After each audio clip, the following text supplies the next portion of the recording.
injiilka sida Matayos u qoray cutubka 10 markaasuu wuxuu yeedhay 12 xertiisa ahaa oo wuxuu siiyey amar ay jinniyo wasakh leh ku saaraan oo ay bugto walba iyo cudur walba ku bogsiiyaan 12 rasuul magacyadoodu waa kuwan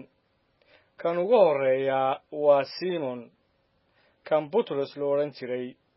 iyo walaalkiis Andros iyo Yacquub ina Sebedi iyo walaalkiis Yohana iyo Filipos iyo Bartolomayos iyo Thomas iyo Matayos oo cashuur qaadaha ahaa iyo Yacquub ina Alfayos iyo Tadayos iyo Simon kii reer Kana iyo Judas Iskariot kii gacan geliyay 12 Ciise ayaa diray oo amray isagoo leh jid kamida jidadka dadka aan Yuhuudda ahayn hamarina magaalo kamida magaalooyinka reer Samaariyana ha gelina laakiin waxaad u tagtaan idaha lunsan ee guriga Israa'iil ah oo intaad socotaan wacdiya oo waxaad ku tidhaahdaan boqortooyadii jannadu waa dhowdahay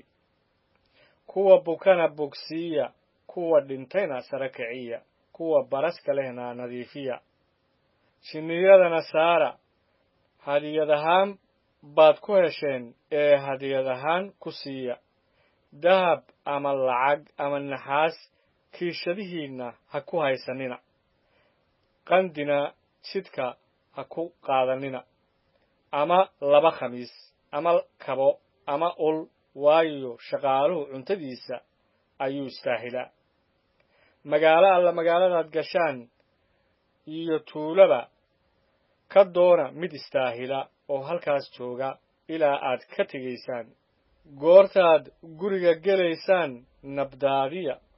oo hadduu gurigu istaahilo nabaddiinnu ha ku soo degto laakiin haddaanu istaahilin nabaddiinnu ha idinku soo noqoto oo ko alla kii aan idin soo dhoweyn oo aan hadalladiinna maqlin goortaad gurigaas ama magaaladaas ka baxaysaan siigada cagihiinna ka dhabaandhaba runtii waxaan idinku leeyahay maalinta xisaabta Sodom iyo Gomora waa ka xisaab fududaan doonaan magaaladaas waxaan idin dirayaa sidii idooyay ku dhex jira sidaa darteed caqli u lahaada sida abeesooyin oo u sir la'aada sida qooleeyo laakiin dad iska jira waayo waxay idin dhiibi doonaan shirar oo sunugogyadooda ayay idinku karbaashi doonaan oo waxaa aawaday laydiin horgeyn doonaa taliyayaal iyo boqorro inay marag ku noqoto iyaga iyo dadka aan Yuhuudda ahayn laakiin goortay idin gacan geliyaan ha ka walwalina sidaad u hadli doontaan ama waxaad ku hadli doontaan waayo waxaad ku hadli doontaan ayaa saacadaas laydin siin doonaa waayo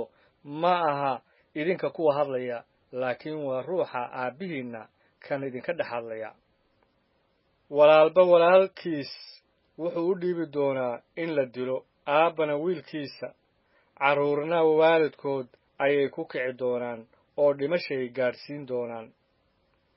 dadka oo dhan ayaa magacayga aawadiis idiin nibcaan doona laakiin kan ilaa ugu dambaysta adkaysta kaasaa badbaadi doona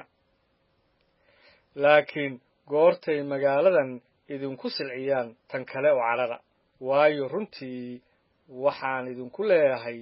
magaalooyinka Israa'iil ma wada gaari doontaan ilaa wiilka aadanuhu yimaado qof xerahu macallinkiisa kama sarreeyo addoonkuna sayidkiisa kama sarreeyo waa ku filan tahay qof xera inuu noqdo sida macallinkiisa addoonkuna sida sayidkiisa hadday odayga reerka Beelzebul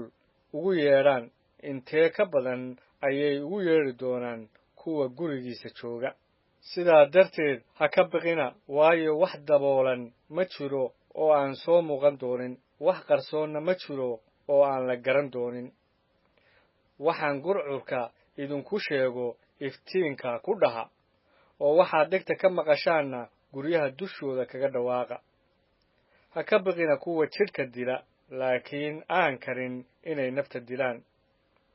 waxaadse ka baqdaan kan jahannamada ku halayn kara nafta iyo jidhkaba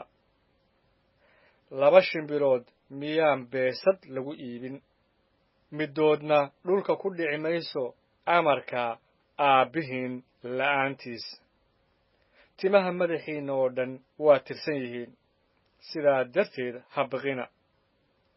waad ka qiimo badan tihiin shimbiro badan sidaa darteed mid walba oo igu qirta dadka hortiisa anna waxaan ku qiran doonaa aabbahayga jannada ku jira hortiisa laakiin ku alla kii igu dafira dadka hortiisa anna waxaan ku dafiri doonaa aabbahayga jannada ku jira hortiisa ha u malaynina inaan u imid inaan nabad dhulka u keeno uma aan iman inaan nabad keeno laakiin inaan seef keeno waxaanse u imi inaan nin cadow kaga dhigo aabbihiis gabadhna hooyadiis naagna sodohdeed nin cadowgiisu waa dadka gurigiisa kan aabbihiis iyo hooyadiis iga jeclaadaa ima istaahilo oo kan wiilkiisa iyo gabadhiisa iga jecel ima istaahilo kan aan isku tallaabtiisa soo qaadan oo aan isoo raacin ima istaahilo kan naftiisa helaa waa lumin doonaa oo kan naftiisa lumiya aawaday waa heli doonaa kan idin aqbalaa wuu i aqbalaa kan i aqbalaana wuxuu aqbalaa kan isoo diray kan nebi ku aqbalaa nebi magaciis wuxuu heli doonaa nebi abaalkiis kan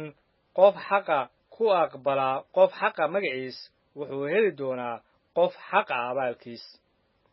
ku alla kii kuwan yaryar koob biyo qabow ah oo keliya ku siiya qof xera magaciis runtii waxaan idinku leeyahay abaalkiisu ka lumi maayoba